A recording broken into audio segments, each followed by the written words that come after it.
गुरुदेव, जैसे आपने अभी जो एक कथा सुनाई किसान और उसके 4 पुत्रों की, तो उसमें मतलब एक चीज़ ये भी सामने आई कि हमेशा ही लालच बुरा नहीं होता है। लालचवश ही उन्होंने वो चीज़ मतलब खोदी, खजाना खोदने के लिए सारा खेत खोद डाला और उनको लगा कि अब खेत तो खुद ही गया तो इसमें बीज भी डाल देते हैं। तो गुरुदेव, ये सब चीज़ें जैसे काम है, क्रोध है, लोभ है, मोह है, गुरुदेव ये सब चीज़ें अपनी-अपनी जगह मायने भी रखती हैं, इसीलिए शायद प्रकृति ने और ईश्वर ने हमें प्रदान भी की। लेकिन ये सब चीज़ें कब हमारे लिए उपयोगी और कब हमारे लिए मतलब दुरुपयोगी बन जाती है गुरुदेव? आपका ये प्रश्न बहुत ही उचित है, इसका मैं जवाब आपको देता हूँ। ऐसा है, पहले इस कथा पे आते हैं, किसान कह-कह के परेशान हो गए, उन्होंने कोई कार्य नहीं किया। अब वो मरण अवस्था में था, उसने तो कोई खजाना नहीं काढ़ रखा था। उसने तो बच्चों को ये बोला कि यही खजाना है भूमि का, इसको करो। वो कुछ बोल तो सका नहीं क्योंकि मरण अवस्था में था। तो उन्होंने समझा कहीं खजाना गड़ा हुआ है, तो उन्होंने खोदा-खोदा 2-4 महीने मेहनत की। तो उनके दिल में लालसा थी कि घड़ा कहीं मिल जाएगा। की तो उन्होंने इसी वजह से, और दूसरा उनके पास खाने को भी नहीं था, खाना बनाने वाला भी नहीं था। सब हो गया तो ये कार्य करते हुए 2-4 महीने कार्य किया तो कार्य करने की आदत पड़ गई। तो उन्होंने मजबूरी में किया, कहने से कोई कुछ नहीं करता। इस संसार में आप देख लो, आप अपने बच्चे को कितना भी बोलते रहो, सिखाते रहो, वो नहीं सीखेगा। जब जीवन में उसको कठिनाइयाँ आएँगी, तभी सीखेगा। यही जीवन का नियम है। इसी तरह इंसान के जीवन में जो क्रोध है या वासनाएँ हैं, जो भी है, ये एक शक्ति का रूप है। क्रोध भी एक शक्ति है।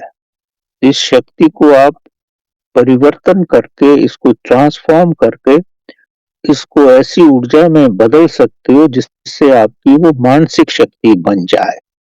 है तो हर चीज़ शक्ति है। शक्ति को आप कामुकता में लगा दो या शक्ति को आप प्रभु की तरफ लगाओ। सिर्फ परिवर्तन ही करना होता है शक्ति का। जिसके पास शक्ति नहीं है वो कुछ भी नहीं कर सकता। आपको मालूम होगा, संसार में जो व्यक्ति ना औरत होते हैं ना मर्द होते हैं, वो कभी भी प्रभु की तरफ नहीं जा सकते क्योंकि उनके पास शक्ति ही नहीं है। तो शक्ति का होना बहुत जरूरी है, चाहे वो क्रोध के रूप में हो या काम के रूप में हो या लालसा के रूप में हो। उसको परिवर्तित करोगे, जिस रूप में परिवर्तित करोगे वो आपको उसको आपको वो उसी तरफ ले जाएगी। इसको बड़ी गहराई से समझ लो। मकसद ये है कि आपकी शक्ति गलत दिशा में जा रही है, उसका केवल दिशा परिवर्तन करना है। पानी जो है, बारिश का पानी नाले में जा रहा है, उसको जमा करके खेतों में डालना है, भाई यही काम। अगर पानी ही नहीं है तो कुछ नहीं कर सकते।